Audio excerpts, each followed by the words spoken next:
मंत्री नरहरी झिरवाळांचा आक्षेपार्ह viral video प्रकरण। झिरवाळ डीसीएम सुनेत्रा पवारांना घडलेल्या प्रकाराची माहिती दिली आहे। मंत्री झिरवाळांनी स्वतःची बाजू पक्षाकडे मांडल्याचं आता कळतंय। एक मोठी बातमी समोर येते। झिरवाळांनी डीसीएम सुनेत्रा पवार यांच्याकडे आपली बाजू मांडली आहे। मंत्री नरहरी झिरवाळ यांचा आक्षेपार्ह व्हायरल व्हिडिओ प्रकरणी आता एक नवी अपडेट समोर येते आहे। आक्षेपार्ह व्हायरल व्हिडिओ प्रकरणी झिरवाळांनी पक्षाकडे बाजू मांडली आहे।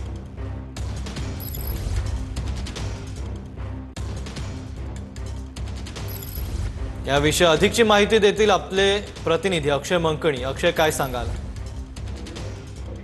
नक्कीच खरं तर नरहरी झिरवाळ यांच्या व्हायरल व्हिडिओ प्रकरणाच्या संदर्भात आता स्वतः खुद्द मंत्री नरहरी झिरवाळ यांनी आपल्या पक्षाचे अध्यक्ष असलेल्या सुनेत्रा पवार यांना फोन करून या सगळ्या घडलेल्या प्रकाराच्या संदर्भात संपूर्ण माहिती दिली असल्याचं आपल्याला कळतंय आणि या सगळ्या संदर्भात सखोल चौकशी देखील व्हावी अशी मागणी देखील त्यांनी केलेली असल्याचं आपल्याला पाहायला मिळतं। आजच्या मंत्रिमंडळाच्या बैठकीमध्ये मंत्री नरहरी झिरवाळ हे राज्य मंत्रिमंडळाच्या बैठकीला गैरहजर होते, परंतु पुढच्या कॅबिनेटच्या बैठकीमध्ये ते हजर राहतील असं देखील आश्वासन जे आहे ते त्यांनी त्यांच्या पक्षाच्या अध्यक्ष असलेल्या सुनेत्रा पवार यांना फोनवरतून ही माहिती जी आहे ती दिलेली असल्याचं कळतंय।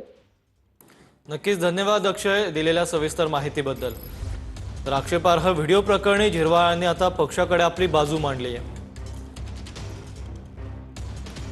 आक्षेपार्ह व्हायरल व्हिडिओ प्रकरणी मंत्री झिरवाळांचं हे स्पष्टीकरण पाहायला मिळत आहे।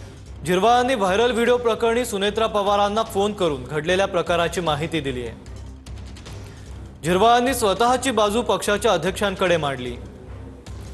माझी काहीही चूक नाही, प्रकरणाची चौकशी झाली पाहिजे अशी मागणी झिरवाळ करतायत। नाशिक जिल्हा पोलीस प्रमुखांना पत्र दिल्याची झिरवाळांची माहिती समोर येते।